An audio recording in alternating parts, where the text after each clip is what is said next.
penerima anugerah pencapaian Go Akademik Terbaik tahun 2025. Majlis mempersilakan Ajmal Mikail bin Junaidi.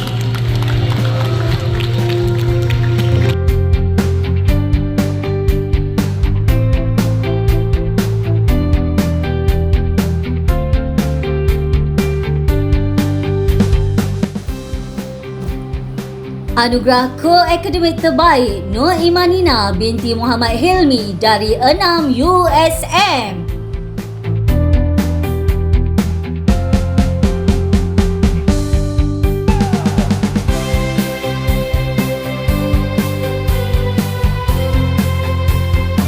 Peringkat daerah Mesir tahun 2025. Dengan itu, majlis mempersilakan tokoh Al-Khawarizmi sesi 2025-2026 Muhammad Irfan bin Ismail 6 USM. Antara pencapaian beliau ialah naib Johan Kejohanan Bola Sepak MSSD Mersing 2025, naib Johan Johor Football League Piala Tunggu Putra, tokoh co-curriculum lelaki sesi 2025-2026 yang pilih Syirah, anak lelaki Morgan Lara beserta ibu bapanya untuk menerima anugerah. Dipersilakan. Antara pencapaian beliau dalam sukan bola jaring dan bola baling ialah Johan Kejohanan Bola Jaring MSSD 2020. Silakan tokoh co-curriculum perempuan sesi 2025-2026 Nur Fatin Umairah binti Abdullah untuk naik ke pentas bersama kedua ibu bapa bagi menerima anugerah. Dipersilakan.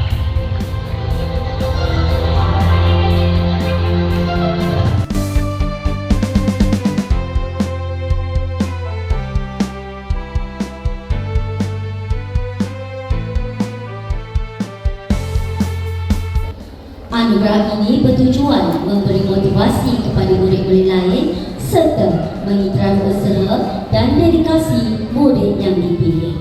Tokoh akademik sesi 2025 dan 2025-2026 Wan Irfan Naufal bin Wan Muhammad Israi 6 USM.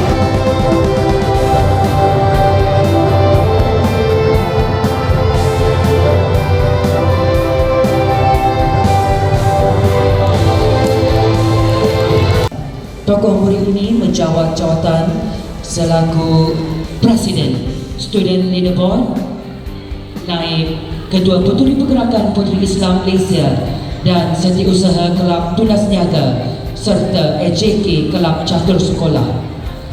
Antara kejayaan beliau ialah Johan Storytelling Competition peringkat daerah Mersing, naib Johan Nilam Bahasa Inggeris peringkat daerah Mersing, Johan bicara buku bahasa Inggeris peringkat daerah Mersing, Johan Choral Speaking peringkat daerah Mersing, serta mewakili daerah Mersing ke peringkat negeri dalam pelbagai pertandingan akademik seperti Choral Speaking, Storytelling dan pertandingan bicara buku. Untuk itu, majlis dengan sukacitanya menjemput dan mempersilakan tokoh murid SK Sri Mersing sesi akademik 2025-2026 Marisa binti Mansur naik ke pentas bersama kedua ibu bapanya bagi menerima anugerah. Dipersilakan.